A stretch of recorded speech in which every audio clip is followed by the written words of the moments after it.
Hey guys, it's TJ here.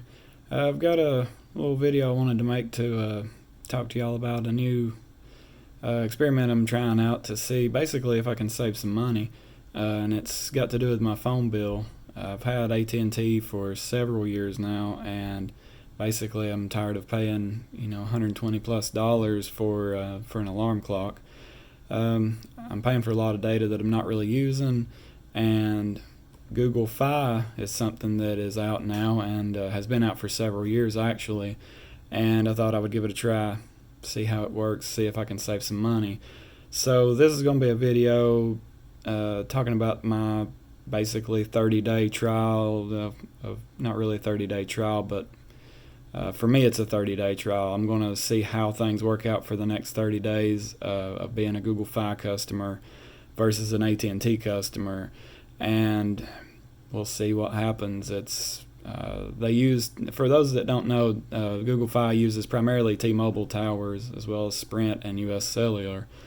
And in my area, T-Mobile is a little bit flaky at best in a lot of places, even though they've got, according to their map, they've got great coverage, but the map and actuality are usually two different things.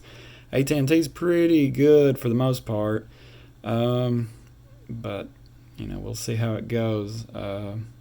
I'll put up some more videos and a few things as time goes on, but I'm going to demonstrate the best I can, the differences in reception quality and how calls actually go and things like that. But I'll tell you a little more about Google Fi.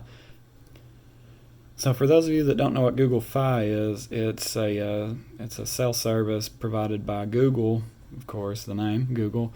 They don't actually have any of their own towers. They're using other carriers, kind of like Straight Talk and several other companies like that do. And they're combining three separate services to try to get as good as they can. It's T-Mobile, US Cellular, and Sprint.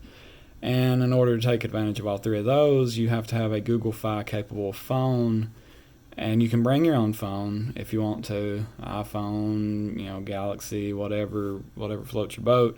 But they will only work on T-Mobile towers if you do that. So depending on how it is in your area, your mileage may vary. I just basically wanted to see how this is going to work out. So we'll see how my run goes with it. And as I said before, T-Mobile's not exactly the best in my area, and that's kind of why I wanted to do this video, was to give a more rural review of Google Fi, because all the ones I've seen online have been people that live in the middle of the city, and their service is probably great because they're surrounded by 1,000 cell towers all over the place. And I live out in the middle of nowhere where they're a little more sparse, and service isn't exactly the best in the world. Verizon does really good in my area, but I just don't like Verizon because we've never had really good luck with the customer service of Verizon or their billing or anything like that. But their service is excellent. Nobody matches them around here, and I live in the North Georgia area. Nobody can touch them on service. AT&T is actually the next best one in this area, but as I said, I'm moving away from them just because of billing issues. Never had a problem with them. Never had a problem with my bill.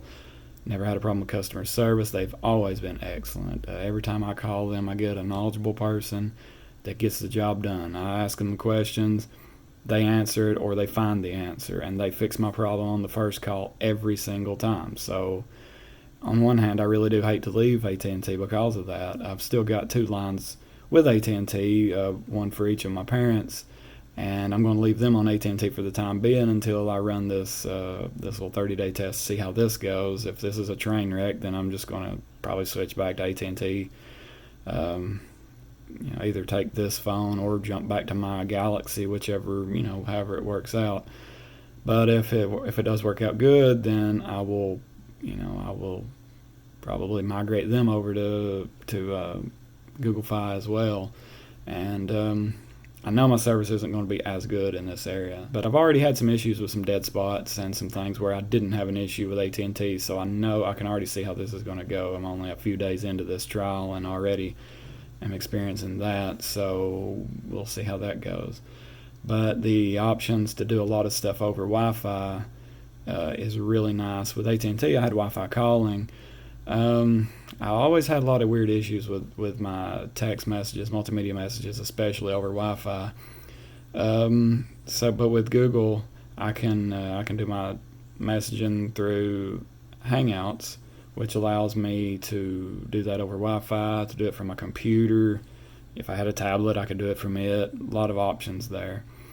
And another cool thing with Google Fi is that if you have a tablet or you desire a data-only SIM card, they'll just send you one free. It doesn't cost any additional amount for a line. You don't have to pay, like with AT&T, you would have to pay more every month for just having that device, plus the data that it uses.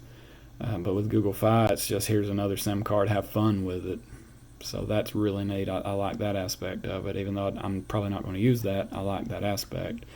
And then their international calling is pretty cool too. I don't know all the details on that, but I know it's different than what most people usually do with international calling. So I encourage you to go to the Google Fi website. It's fi.google.com and check out their plans, their pricing, their options. They've got some pretty cool stuff that they're doing, and they're kind of looks like they're trying to shake up the market just a little bit. And I'll have a link down in the description where you can get $20 off.